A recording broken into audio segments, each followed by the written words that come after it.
Hello friends, welcome to my YouTube channel Priya blogs and kitchen.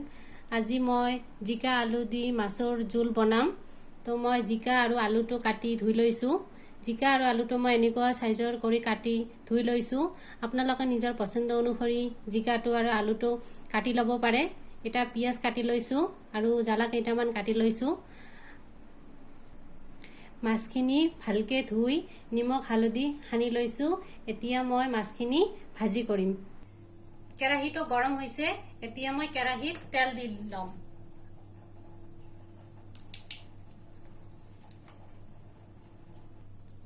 तेलखिनि गरम होइसे, एतिया मैं माछ দি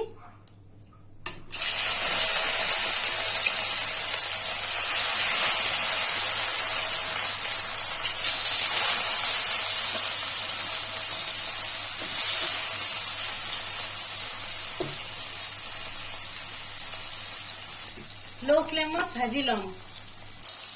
माछर एटा साइड भाजी होइसे, एतिया मैं और एटा साइड अलटे अलटे भाजी करि থাকিম भालके। रঙা रঙाके भाजी लम। चाওক माछखिनि रঙा रঙा एटा कालार आइसे और धुनियाके फ्राई होइसे। एतिया मैं माछखिनि नमाइ लम।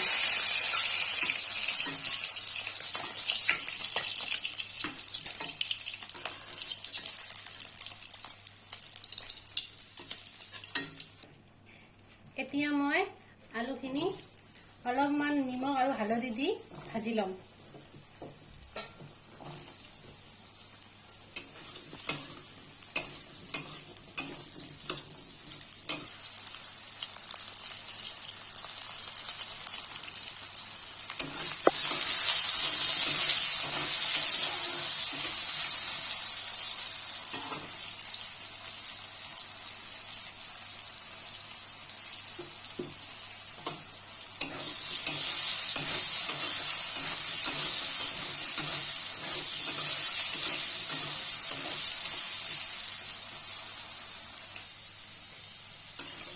आलूखिनि रঙা হৈছে, এতিয়া মই জিকা দিম।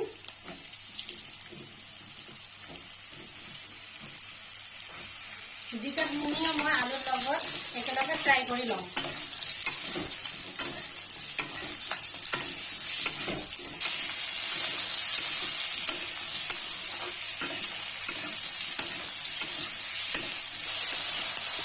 জিকা আৰু আলুখিনি মই এনেকে ফ্ৰাই নোহোৱালৈকে লাহে লাহেকে লৰাই থাকিম।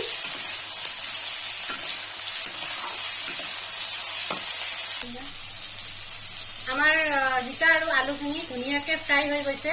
এতিয়া মই নমাই লম। আপোনালোকে যিমান পাৰে কম নিমখ দি ফ্ৰাই কৰিব আৰু মিডিয়াম ফ্লেমত ফ্ৰাই কৰিলে বেছি ভাল হয়। এতিয়া মই ফ্ৰাইখিনি নমাই লম।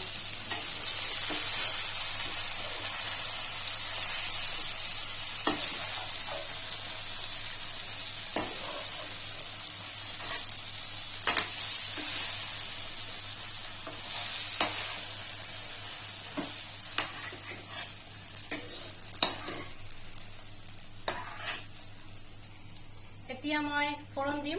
ফোৰণ দিয়াৰ কাৰণে মই কেৰাহীত মিঠাতেল দি লৈছো। তেলখিনি গৰম হৈছে, এতিয়া মই জিৰা দিম তেলত। তেজপাত দিছো, এটা শুকান জ্বালা দিছো, অলপমান লৰাই দিম। পিঁয়াজ দিছো এটা কাটি।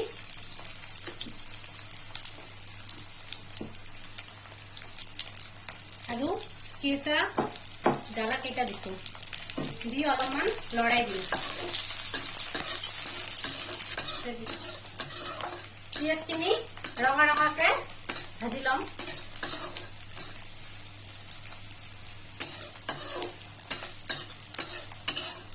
চাওক পিঁয়াজখিনি ৰঙা ৰঙাকে ভাজি হৈছে। এতিয়া মই ভাজি ৰখা চব্জিখিনি দিম।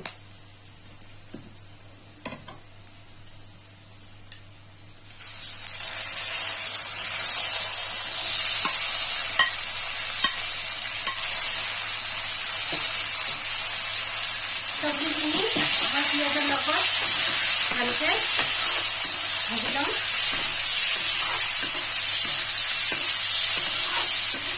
তেতিয়া মই নিমখ অলপ দিছোঁ। এতিয়া মই পৰিমাণ মতে নিমখ দি ল'ম।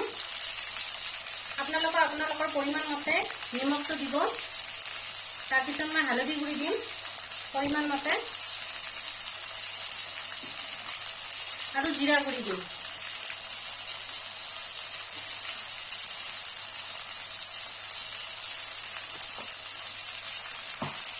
তাৰপিছত ধুনীয়াকৈ ভাজি ল'ম যাতে চবকেইটা মিলি যায়। আদা বটা অকণমান দিছোঁ, দি ধুনীয়াকৈ ভাজি কৰি ল'ম।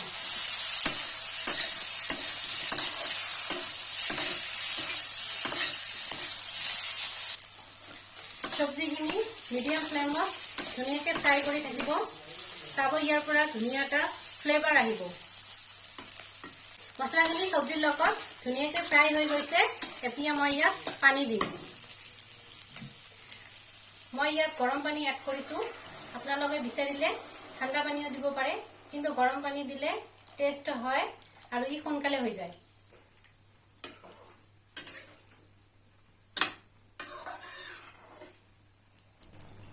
জোলখিনি আমাৰ উতল আহিছে।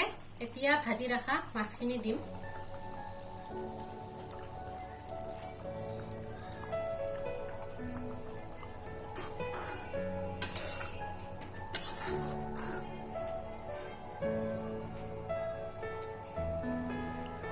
মাছখিনি দিলোঁ। এতিয়া জোলখিনি জাল হ'ব দিছোঁ। মই শুকান জলকীয়াৰ গুড়ি দিয়া নাই। আপোনালোকে বিচাৰিলে শুকান জলকীয়াৰ গুড়ি দিব পাৰে। শুকান জলকীয়াৰ গুড়িটো দিলে কালাৰটো আৰু ধুনীয়া আহে। চাওক মাছৰ জোলটো হৈ গ'ল। এতিয়া মই নমাই ল'ম। মাছৰ জোলখিনি নমাই ল'লোঁ। আপোনালোকৰ ঘৰত এনেকুৱাকৈ ট্ৰাই কৰি চাব। যদি ভাল লাগে কমেণ্ট কৰি জনাব, আৰু যদি ভিডিঅ'টো ভাল লাগে লাইক, শ্বেয়াৰ আৰু ছাবস্ক্ৰাইব কৰিব। আজিৰ কাৰণে বাই বাই।